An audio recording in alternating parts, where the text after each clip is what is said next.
Hi, Maria Sanchez reporting live from the Naval Base Ventura County, and we're here because actor Edward James Olmos is going to be doing a presentation for Hispanic Heritage Month. That began on September 15th and it goes to October 15th. Edward James Olmos, we understand, has been traveling since midnight last night, so this is quite the effort that he's making to honor the Hispanics and the amazing contribution that they have made to the history of the United States.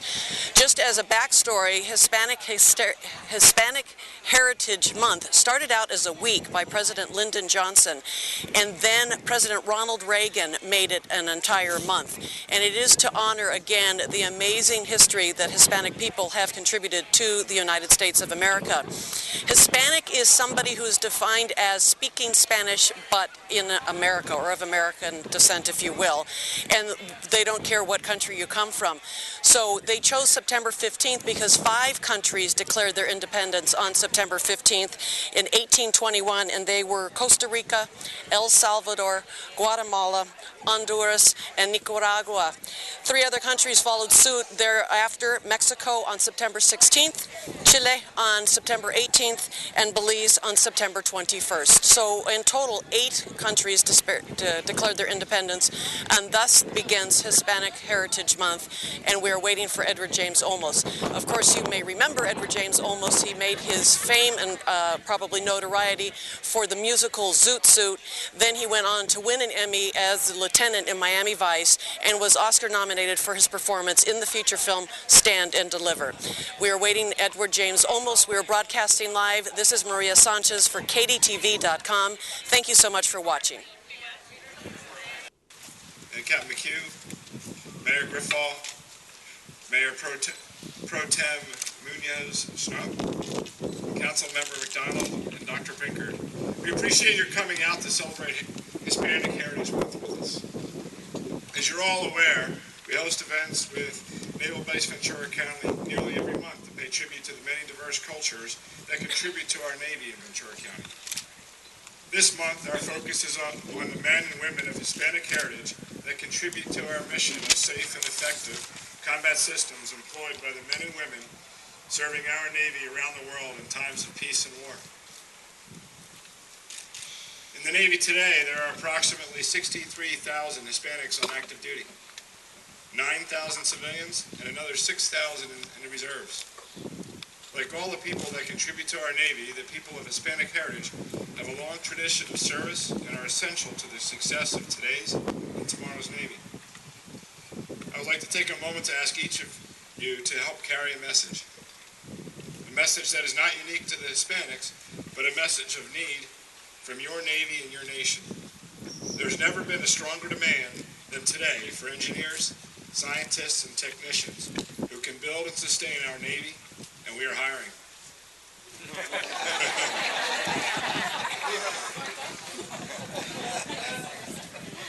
Encourage our children to study math and science. Dedicate themselves to school and focus on serving our nation through their talents. We need the best and brightest without regard to race, gender, or any other artificial boundary. Please ensure this message of need and opportunity gets to current and future engineers, scientists, and technicians. Carry it to your friends, family, even random strangers on the street.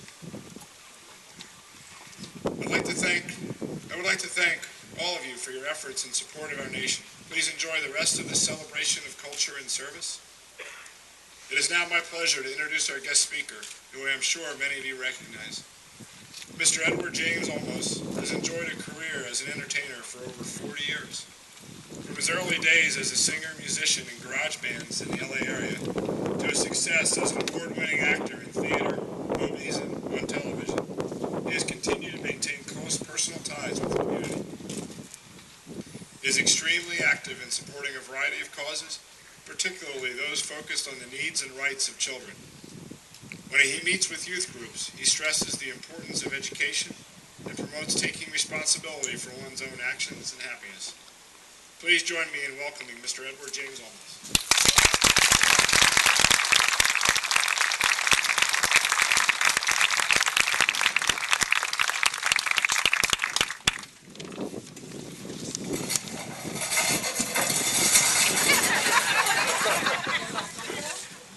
We do windows too.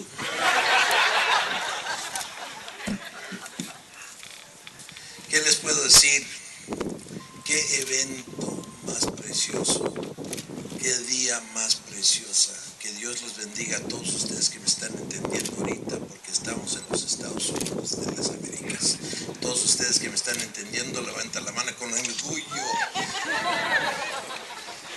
For those of you that are Spanish impaired, I said it at lunch, I'll say it again, don't worry, we live in an English-only country. So we're in good shape, because we all speak English. Some of us even speak 2 languages, or maybe 3 or 4. One of the beauties of life is what we're doing here today, celebrating the existence of heritage, diversity, integrity, honor. Makes me cry immediately upon understanding what we're doing here. And I come here tired, but I'm here. And I made it. I started at 12 midnight to get here. And here I am. And I'm standing here in front of you saying, Ya era tiempo. Because today we celebrate truth. The truth of understanding of heritage. First and foremost, because it is Hispanic Heritage Month. And to me sometimes, and I've said this before, it's sad sometimes that we have to have a Hispanic Heritage Month, or an African American Month, or an Asian American Month, or an Indigenous Day. That hurts. Because we should be to a point now where we're celebrating the true diversity of who and what we are. And I do know who I am. I come from the corner of First and Indiana and Boyle Heights. Orale. Born and raised in East LA. Orale. El Pachuco. Pues, orale. Que le voy a echar mis trapos. ¿Saben qué? Estas garras me las planté porque me dijeron que iban a estar aquí. Pues orale. When I said those words, 1978, February 14th, the world changed. A character arose that day, speaking in clarity of a single event that happened back in 1943. An event that defined us as Americans. And I gotta tell you, we are truly American. Why? Because I'm a Mexican. By heritage, I am 100% Mexican. I mean, really, you gotta stop and think. Here we are, Port Hueneme, you know, aquí en Ventura y Oxnard, to say to us, what is truly a Mexican? If this is the understanding of heritage, what is a Mexican? A Mexican is a person who's split right down the middle, and I mean right down the middle. Half indigenous, Maya, Mexica, Azteca, Olmeca, and half European. Ta-da! Without my European blood, I would not be here. There would be no Mexicans. Not one Mexican here without that European blood. And when I found out who I was, I found out that I was Edward James Olmos. I'm not kidding you. I'm serious. I found out I was Edward James Olmos in 1980. As I walked by, I was sitting at a restaurant in Little Italy in New York. I was doing a movie called Wolfen. And I was sitting there with Albert Finney and myself, and I said, excuse me, Albert, I gotta go to the restroom. And I got up and I went to the restroom, and as I was walking by a table, there was a man with gorgeous, I mean, my hair doesn't even get close. His hair was long like mine, but it was white, beautiful white, with a beautiful white goat trimmed to the nines, and a suit, almost like a dickie, like one of those little, European kind of, and it was a white shirt, a black little thing, and a black suit, and he was immaculate. This man was immaculate. I could not say hello to him as I just passed him. Hello, sir. Pay my respects. He was so elegant. And he says, you are Edward James Olmos. I said, yes, I am sure Edward James Olmos. It's a pleasure to meet you. Because Olmos. I said, and then I understood it, and I said, no, Olmos de Mexico. Your family is Hungarian. You come from Hungary. Your name means he who works with lead. You are very, very famous in Budapest. Captains, I'm not kidding you. I was like you are right now going, what the hell? Guy's Hungarian? How many Hungarians in the audience? Raise your hand. Be proud. Órale, otro húngaro. Ahí está otro. Mal parece tú que vienes de Chihuahua. Tú, húngaro que eres. He's another Hungarian. Any other Hungarians? There's two of us in the audience. Any other Hungarians? No other Hungarian roots in here? Come on. I don't believe it. You guys just don't know where you come from. I'm not kidding you. I am Hungarian. Yo soy un marrano. And proud of it. What is a marrano? A pig. That's what they called my people as we left Hungary to become Christian so we could live. And we fled Hungary and went to Spain. And then my family root went across. My heritage leaned itself away into the New World, and I became Olmos, from Spain to Mexico. And then from Mexico, my father, one of 14 children, the only one of 14 children, came across, chasing my mother, who was a Chicana, full-blooded Mexican-American, born here. Parents, when you hear this, you're going to lose it. My grandparents, my grandmother, was the daughter of Enrique Flores Magón. Now, if you know anything about history, especially Mexican history, you'll understand that my root is deeply rooted in the intellectual fight for democracy and independence in Mexico. They were the periodistas. They were the men, him and his brother, Ricardo and Enrique Flores Magón, was my great-grandfather and my great-uncle. And they came here because they were fleeing being killed because of their resurrection and their revolution. And my great-uncle died in Leavenworth, bludgeoned to death as he slept, killed in the United States. I come from a humble root because when my mother was left here, after my grandmother passed away when she was 6 months old, my family, I was raised in a garage. I had nothing, but I had a lot of love. And it was fantastic. I knew no different. Love was everywhere. And my great-grandfather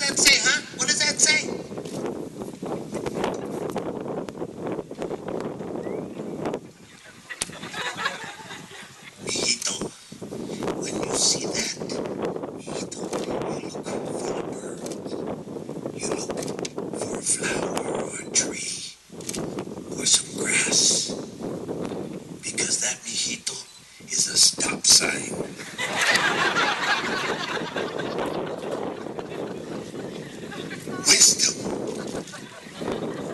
by the great-grandparent. I pray that I've given life enough to be able to walk with my great-grandchildren and give them the wisdom of the years that I've spent on this earth. That to me is what happens when you have heritage and you have wisdom given to you of age and the elder, of who you are, what you are. Because I am a Mexican. I have been here for 40,000 years as an indigenous person.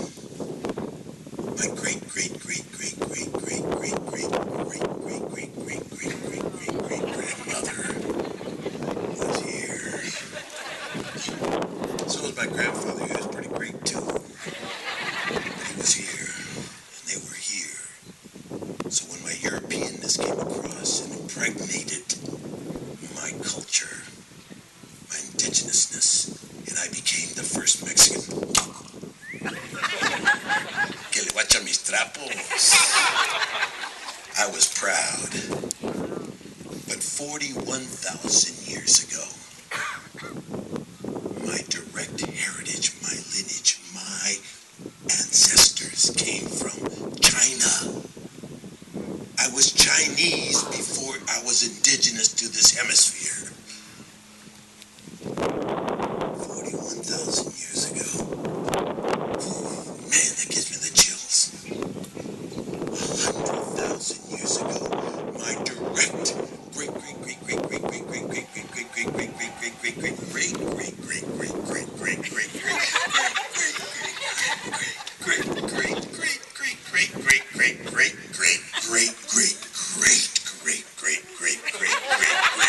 grandmother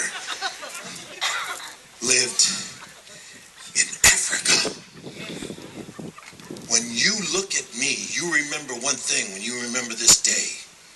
You remember that I am African first, and I never forget it. Asian second, and I'll never forget those parents of mine. Indigenous third, my Olmeca Maya Mexica blood, with my Hungarian roots. And that's what makes me brown. Ta-da!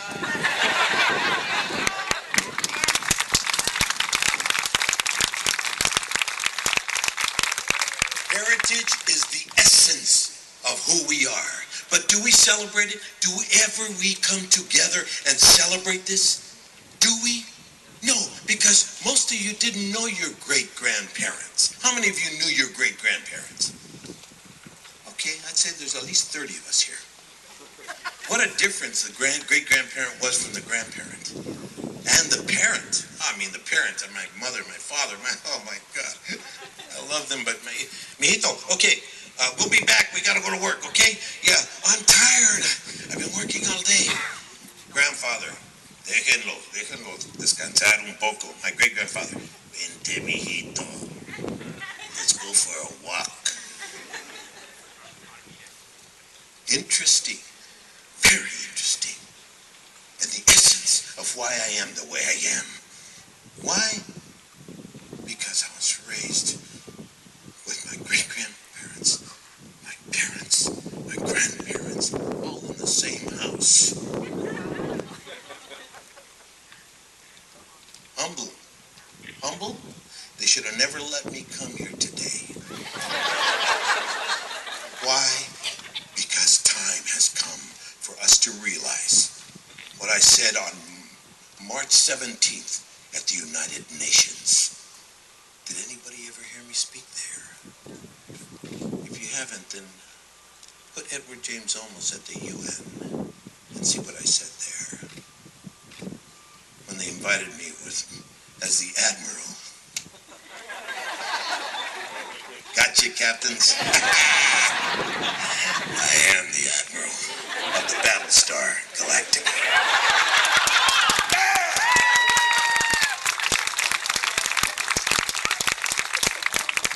There's some guys back there going, ¿Qué está diciendo ese cuate? Vine aquí para oír algo, pero what's he talking about? Battlestar, ¿qué? Battlestar Galactica. How many of you have seen it? tell you, television, as they say, the critics have said, the finest television ever put on TV in the history of television, bar none. It's not me saying it, it's the critics saying it. I'll tell you, we did something that really personified what we were all about as human beings. Why? Because we need the help. We're here to celebrate diversity, and yet we don't even know what that means. I told you shouldn't have invited me. I don't know whose wise idea was, pero it was time. And what better than 2010? What better than what we're experiencing, what we understand about ourselves this moment in time? Because all of us are way ahead of the ball game now. Why? Because we got one of these. It's called a computer. It's really a computer, even though you think it's a cell phone. This thing is unbelievable. And let me tell you why. If you were to dial in right now, Google race, you'd find out, like I said on March 17th, the UN.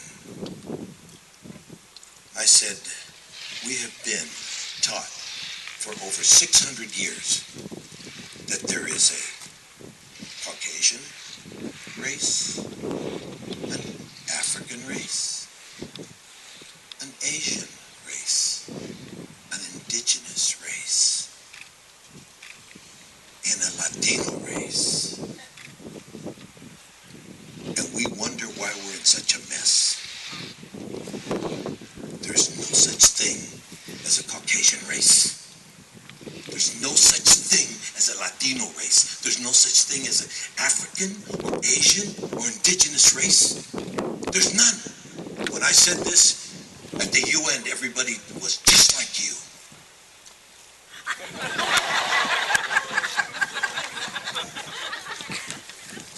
What are you talking about, Eddie? What are you getting at? What do you mean, what am I getting at? There's only one race, ladies and gentlemen, and you know what it is. What is it? What? And yet we go around thinking that there is an African race and that it's okay to say that. When a bug doesn't like you, that's racial discrimination. They're not my race. When a person doesn't like me, black, white, brown, yellow, red, that's discrimination, period. Not racial discrimination. The word racial discrimination became used as a cultural determinant more than 600 years ago when one group, one culture, decided to say about another culture that they were a different race. Why? So it'd be easier for us to kill each other. That's the only reason that the word race was used as a cultural determinant, and you know it, many of you know it, and you persist and think that it's still okay to use the word race as if it was okay, that there's a Latino race, that there's an Asian race, an African race, an indigenous race, an Asian race. Nah, stop it. Stop it as we sit here and stand here amongst the beauty of who we are. Honor, dignity, country is who we are here. Our military will never use the word race as a cultural determinant again. And if they do, they'll be less than they could be. They should be the ones who establish the honor of us as human beings. We are one race, and only one race.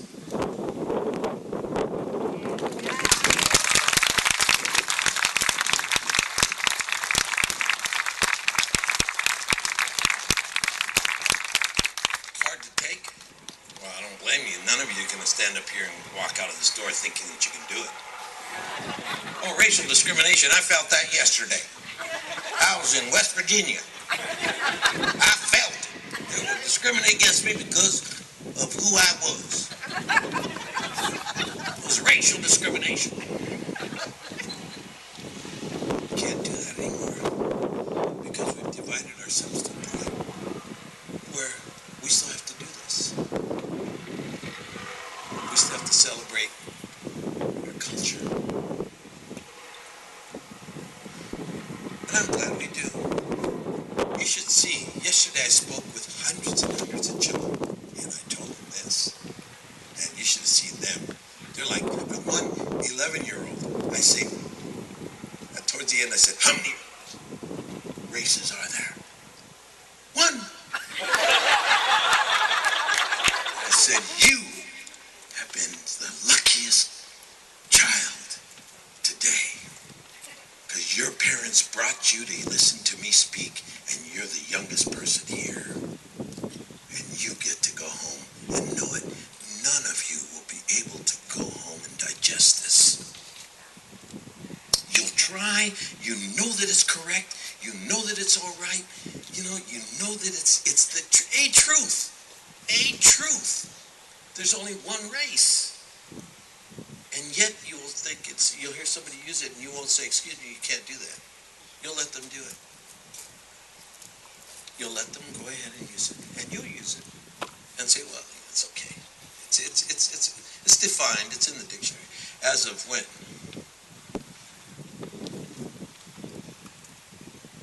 1471.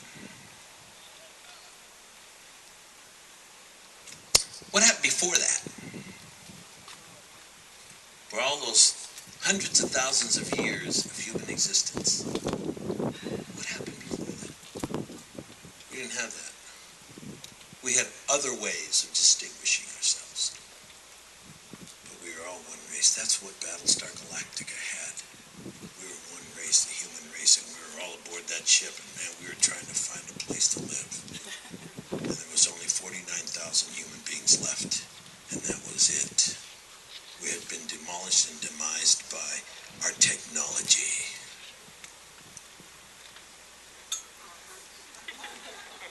Verizon got us. Face it, where we're going, everybody, we're talking about today. Captain Heller and Captain McHugh, we talked, and we were talking together, and as I sat there, I said, gentlemen, I just got off the airplane, I'm tired as hell, but you know what, I couldn't sleep because I'm reading a book. The Blue Zone is one of them, and The End of Aging. We're so close, guys. We're so close. If you read The End of Aging, you're going to flip out. How'd you like to live to be 200 years old? Anybody want to live to be 200? Please raise your hand.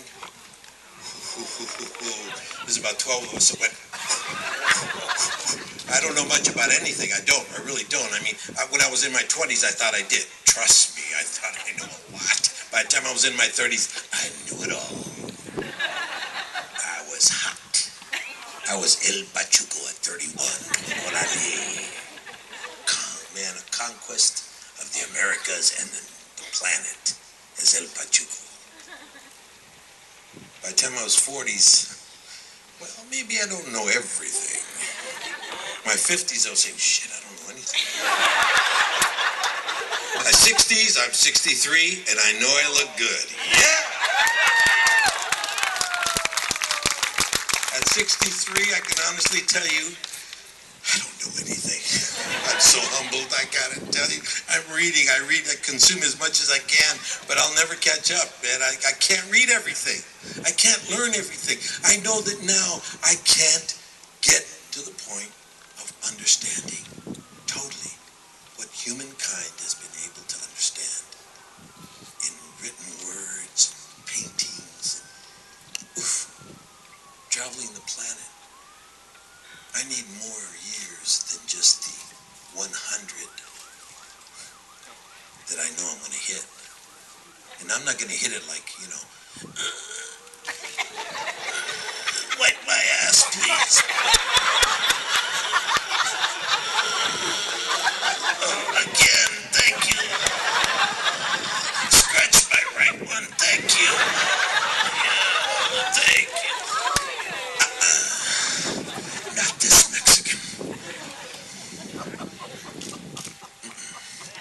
I'm here to tell you, get ready, because if you are anywhere close to understanding it, a lot of you aren't. I don't know much about anything. I told you that before, but I do know what this means.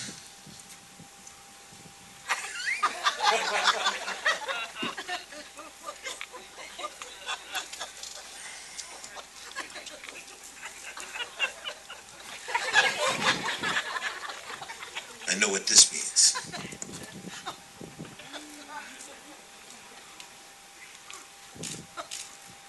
I know what this means. I know what this means. La baba cayéndose de la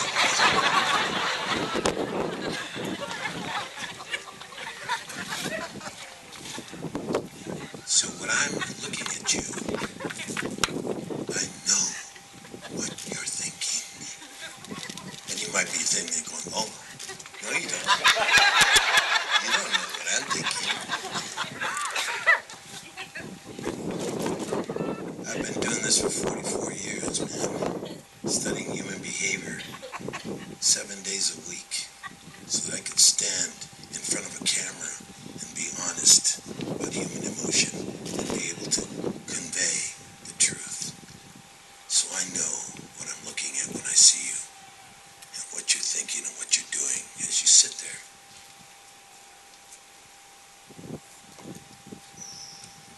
And I say to you, understand now, the end of aging has come. And when you realize that this right here, Ray Kurzweil says it very well. It's another one of the books I'm reading right now. I'm overwhelmed with reading. Ray Kurzweil's Singularity is Near. Will blow you away. The Blue Zone will guarantee it. At the end of aging, will just make you just stop and say, like, I don't know, man. You know, it'll test your religion. Good luck. It will. Because God, in her ultimate wisdom,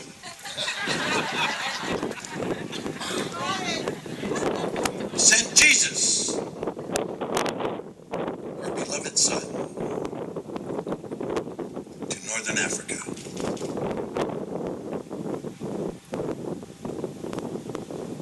As a European, 2,000 years ago. Can you imagine Jesus Christ with blonde hair and blue-eyed? I think we're done with that one, right, guys? Are we? Or are we still there? Are we still going to get, like, infuriated people who are now going to say, oh, now he's talking about religion, jeepers, creepers. First he's talking about, you know, going to live for 200 years. Well, guess what? They're talking about 1,000 years of living. That's what the machine is capable of handling. This machine right here. You take care of it, you clean it out just like a car. How well can you keep a 1939 Chevy running? In my neighborhood, they're all over the place. They're riding everywhere. They got Fords, 1929 Fords, man. Man, hey, look at that. Wow. They got them going, man. Why? Because they take care of them. And this machine can also be taken care of. And with the advent of singularity, which means simply when biological thought and non-biological thought, or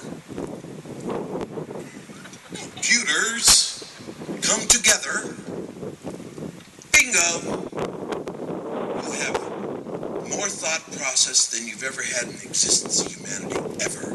We're talking about the guideline, the line of evolution, which goes right alongside of the timeline of existence. And all of a sudden, billions of years have gone by, and in those billions of years, millions of years ago, our DNA became what it is today, and then hundreds of thousands of years ago, we became how we are right now, modern man. And then it evolved to this moment in 2010. And that timeline goes from the beginning right across the evolutionary process of humankind. Now, if you believe in Adam and Eve, then I'm sorry. When I said this at Brigham Young University 70% of the audience stood up and walked out. Especially when I said Jesus was a person of color. They couldn't get it. They refused to get it. They refused to accept culture. Man, we're talking about Bethlehem 2,000 years ago. That's Northern Africa, not Denmark. Norway, I can understand, but not Northern Africa 2,000 years ago. You don't come out with dishwater brown hair. No, you come out with kinky hair. You come out with dark skin. Hell, he was in the desert 40 days and 40 nights. You'd be pretty burnt yourself. But, you know, people get offended because the timeline went straight across. Steve, straight across for hundreds of thousands of years. Didn't even when we hit the industrial revolution of humankind, the airplane, 1906, Kitty Hawk, even with all of that, everything didn't budge, kept straight until computers. Then you see a line start going like this. It starts to move up the evolution of humankind. And right now, it's perpendicular. It is shooting straight up at a speed that your children are the ones who are listening and understanding it, and you're scared shitless. None of you have control of your children. You think you do, but none of you, and you know it. As soon as you give them a computer, an iPad, or a telephone out of control, you lost control. How young are the kids going to be when you hand them a computer? Right now, they're teaching ours, I think, grammar school. I think first grade. See, there's the duck. And you can make them jump. Watch. See? There you go. Yeah, use it. Yeah. We're trying to get them ready for what they need to know. Well, guess what? It's really going fast. And if you don't attune yourself, and if you don't want to live to at least be a 100 or 120 years old so you can take care of your children and your children's children and your children's children's children, you are stupid. Stupid. They need our help more now than ever. Our wisdom needs to be carried on as what we are, the great-great-grandparent. Learn to live with the future. Live it with honor and dignity. That means tell the truth. Honor means to understand yourself, to have integrity. But how can you have self-esteem, self-respect, and self-worth, which is what honor is based on? How can you have that when we don't know very much about each other, let alone ourselves? I'll show you what I mean. How many wonderful heroes have we had of Latin descent in this country? Now I'd like you to answer me one question. Name me one, just one, United States national hero that you've studied any day of your life, male or female, born in the United States of America, of Latino descent. Name me one. Anybody, just raise your hand. Oh, we got one. Oh, before, when I received the highest award that Harvard gives out, as they gave me my incredible award from Harvard, the highest that they can give out over there. And they asked me to speak, and I spoke, and there was 35 to 40 PhDs sitting in the audience. That was all that was there at Harvard University. Remember, I don't know very much, but I do know what this means. I know what this means.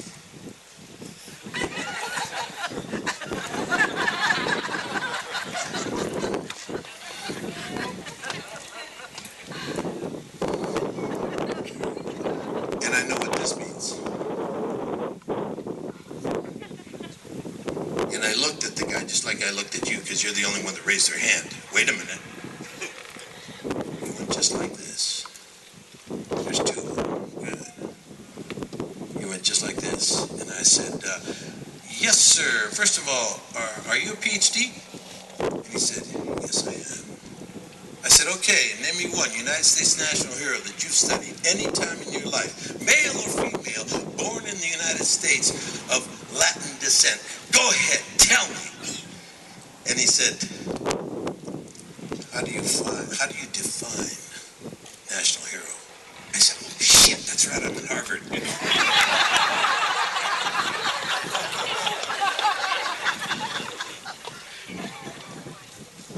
I said, okay, you define it by the whole nation once a year says thank you to him or her for 5 minutes. That's all. 5 minutes, everybody says, thank you very much for the work that you've done. National hero, a national hero. Somebody that we all say thank you very, very much. I'll ask you again. Name me one United States national hero that you've read about, studied in your lifetime. Born in the United States of America, male or female, of Latin or indigenous or Asian ancestry. Okay, so you were the first one up. Go ahead, sir.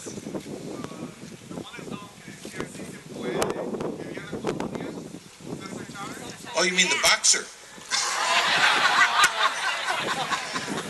Cesar Chavez. You know what? I wish with all my heart that he was a national hero.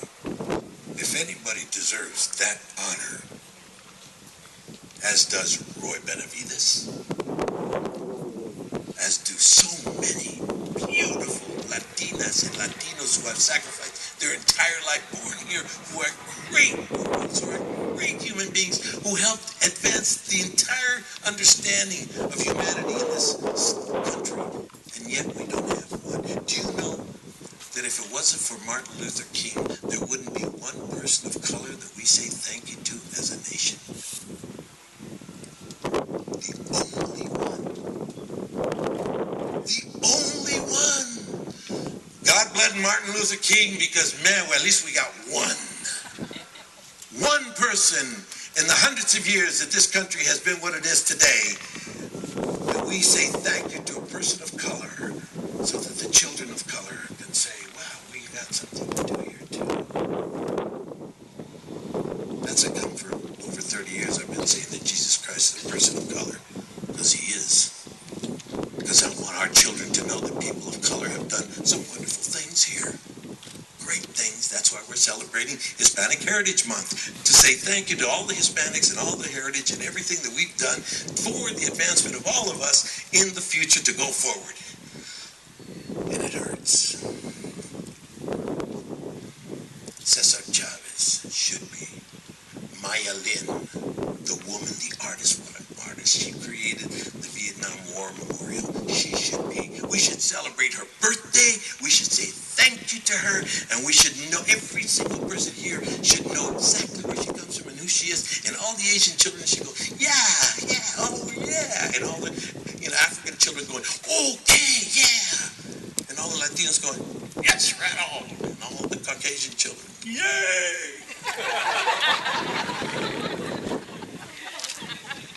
But we don't.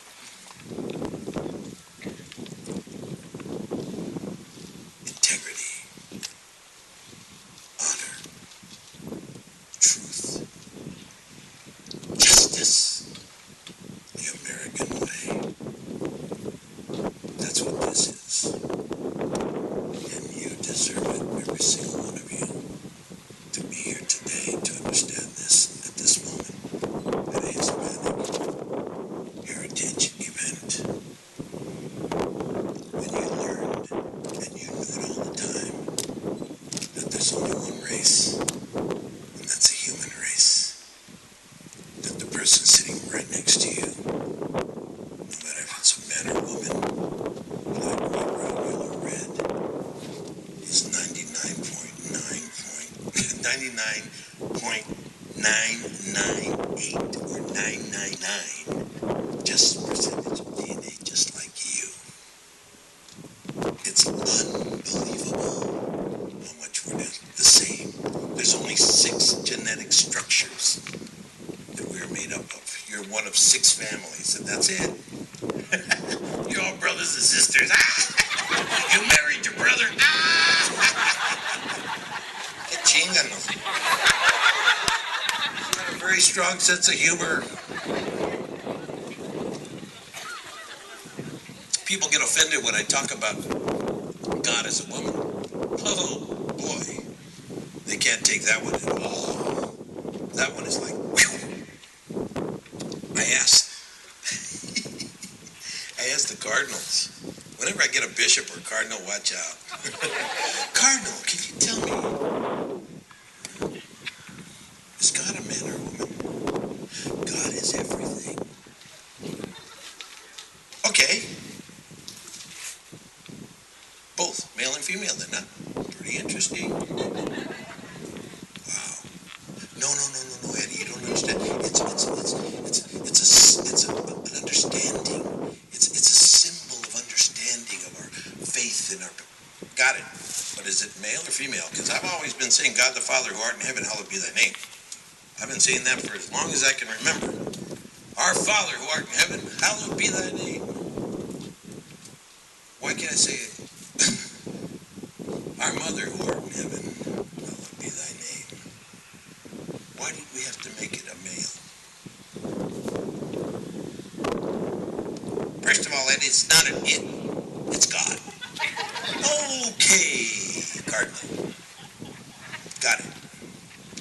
I love God. But I got a feeling we're going to get to heaven, and there's going to be a black guy right there going, howdy there, how are you? Come on up. Yes, I'm Jesus. No, this is not hell. This is heaven. Come on up. Go over and say hello to God, my mother. Go on. And just in case that be the case, from 50 to the day I die, I'm going to say, God, the Mother who art in heaven, please bless us. Just in case. You know, for 50 years I said God the Father. I'll say God the Mother now for the other 50, and I'll make 100. Hedging my bets both ways. It'll be kind of embarrassing to get up there and find out. Oops, excuse me. No offense. And there's no offense. I'm not trying to be offensive. I'm trying desperately hard not to cry. I try desperately hard to keep my emotions because the older I get, the more I don't know. And the more I see that, oh, well, the timeline. But I'm reading this book, and this book is now giving me encouragement to understand that, you know what, Eddie, by the time you're 90, 95 years old, we'll have a way of being able to look at aging because it's like cancer. It's like Alzheimer's. It's like in the blue zones, when you read that book, because I know you'll all be reading these books, when you read the blue zone, you'll see that there are 5 places on the planet right now where people live as a group, not one, but many people, live over 100 years old.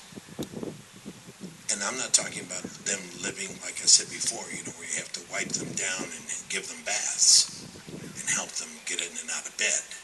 No. They get up, they go up, they climb little hills and mountains, they plant their food, they eat, they come back down, they drink their, their black tea in the morning, with no sugar, eat their nuts. I don't know why they have these, similarities between the 5 points, and they're in different parts of the world. Niacin is a real big thing. Is it turmeric? I'm taking turmeric now. I'm taking a lot of it. I'm saying, there's got to be something in that one. I want to take it, and I went out to the store and I got it. I use it on all my food and everything. They use a lot of turmeric. I'll tell you, your secret, man. How old are you? 99? How old are you? 50. You look like you're 32, man. You look good, dude. Basically, I got to tell you right now, they eat beans. Do you realize that beans is a big thing? Corn, certain kinds of corn with niacin, and they exercise every day, days a week, not 6, not 5, not to the gym every other day. No. Every single day they work and they plant their food. And they don't eat anything that wasn't here 100 years ago. Everything that's here, that's been done for the last 100 years, it's new, the new foods. Won't make it to 100. Guarantee you, read the book. I personally want to reach 120. That means that I'm halfway through my life. Right now I'm 63. Midlife crisis, that's what I'm having now. And you're experiencing my midlife crisis. Knowing full well that I can run 5 miles. 8-minute miles, not good. My son, 35, runs 6-minute miles for a 26 marathon. That's fast, man. You know, the guys are doing it in 4.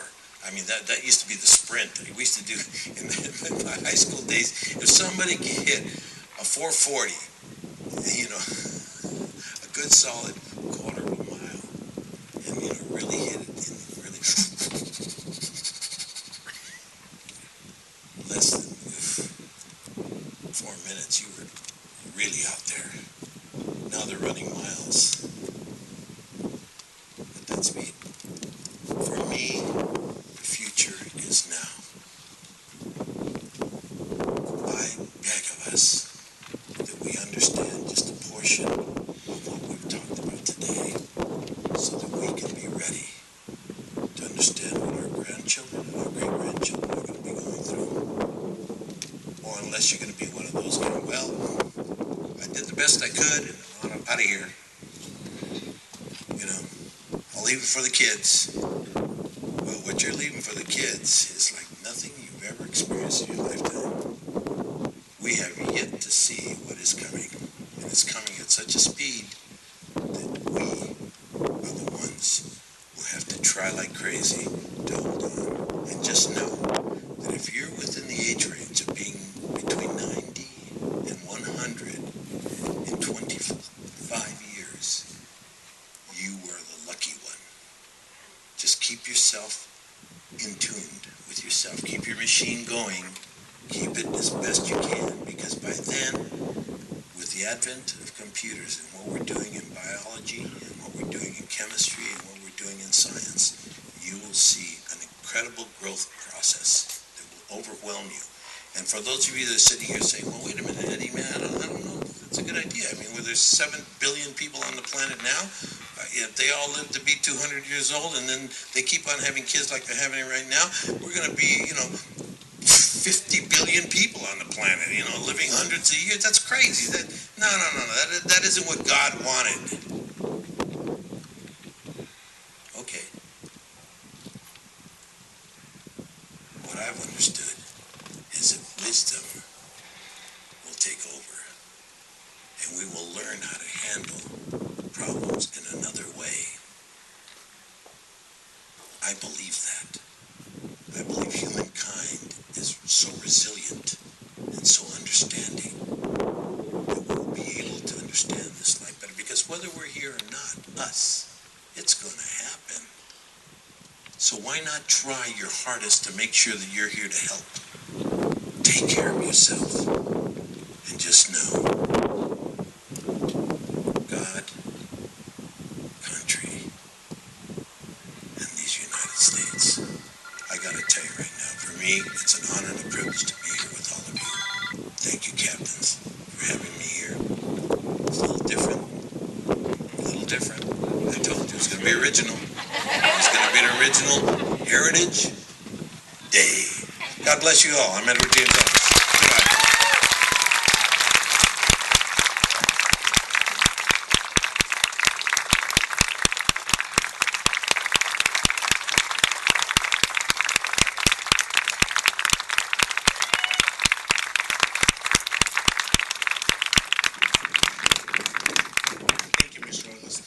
I'd like for you to stay up here, and I'd like to ask both commanders to come up to the stage, please, and also Suzanne Nicola and Delia Trete.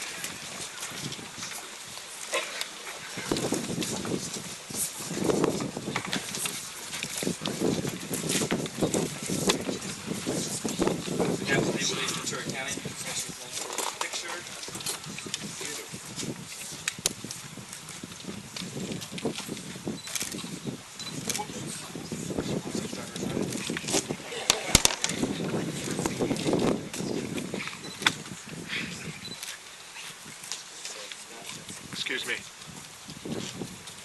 Ma'am. Ma'am.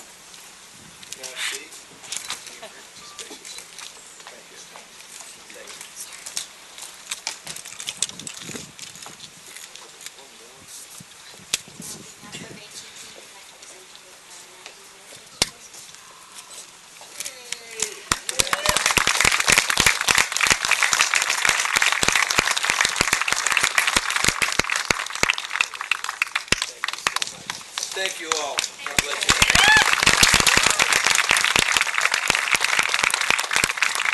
I know I did. I know that there's one race now. He's trainable. The Hispanic Heritage Month was established back in 1988, and it's really there to celebrate and the culture and traditions of people from the trace their roots to Spain, Mexico, and all the places that they mentioned about. So it's amazing, and I believe that this event really has achieved that objective. And I really want to, first of all, let's thank the people from the committees who put this event together. Their names are in your programs, but please, let's just give them a round of applause. They put a lot of work into this.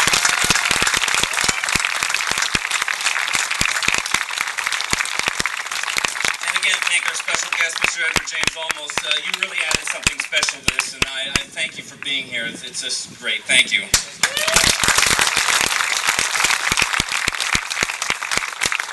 You know, the Navy's strength is the product of its diversity, and you know, Hispanics have served bravely in the Navy throughout the history of this nation, and through every war and conflict since the American Revolution.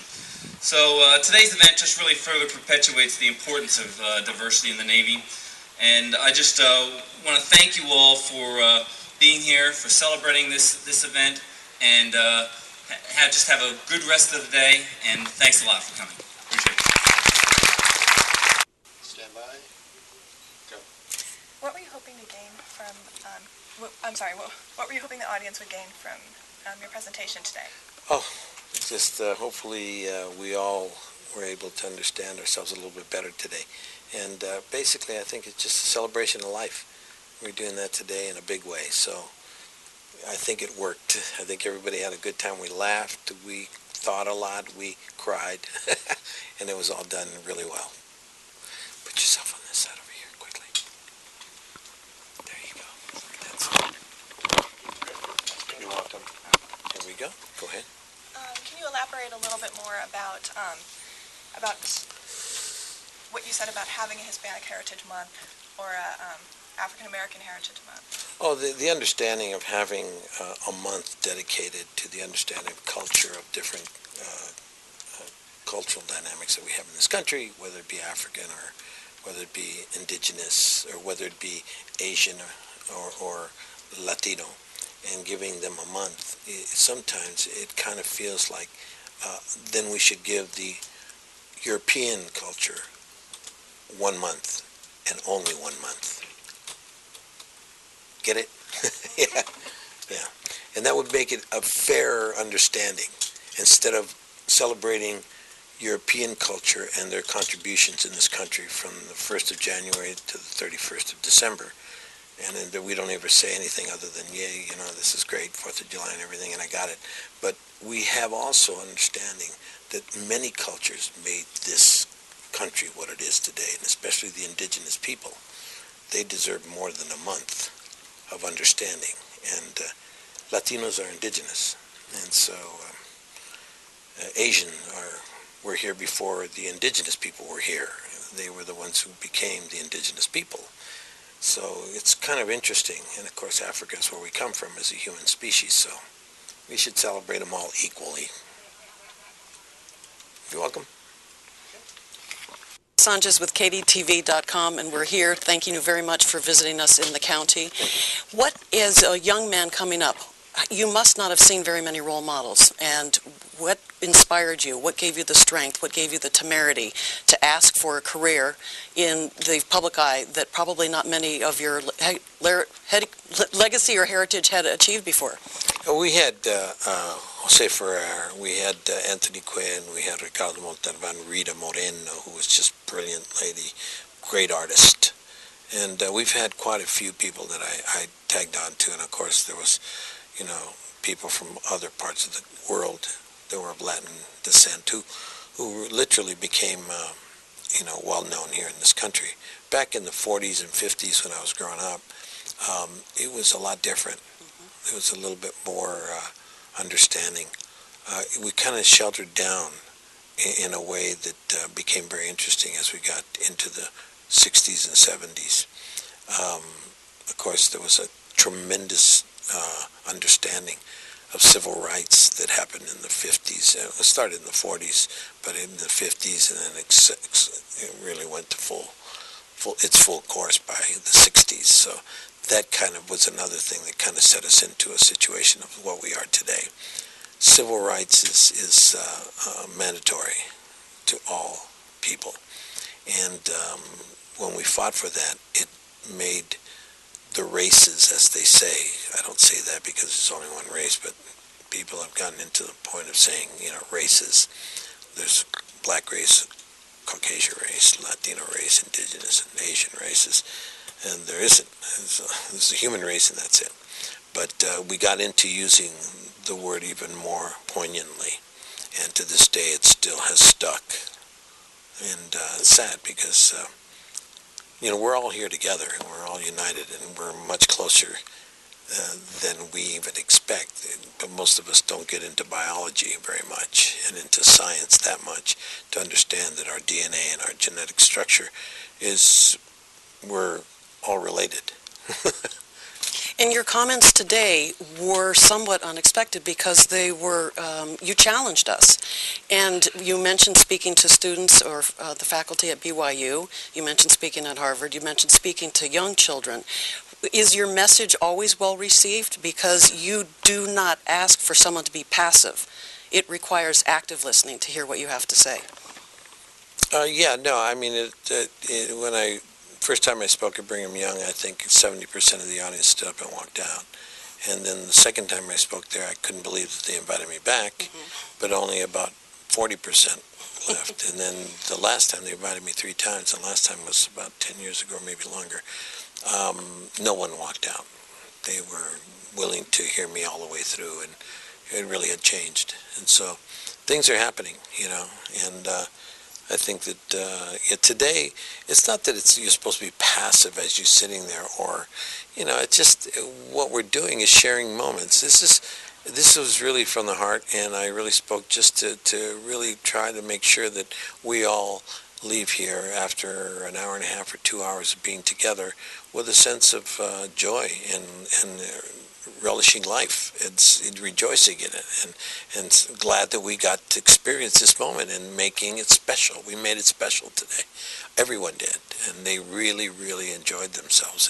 Not that they were all happy with what I had to say, but that's okay. That's me. They invited me to talk, and so I get to speak what I feel. And then when they invite them to talk, they can say what they feel, and we can go from there. But today was a wonderful day. Well, thank you for your time. I understand you've been up since midnight, so you've got stamina galore. We appreciate it. Edward James Olmos. Thank you.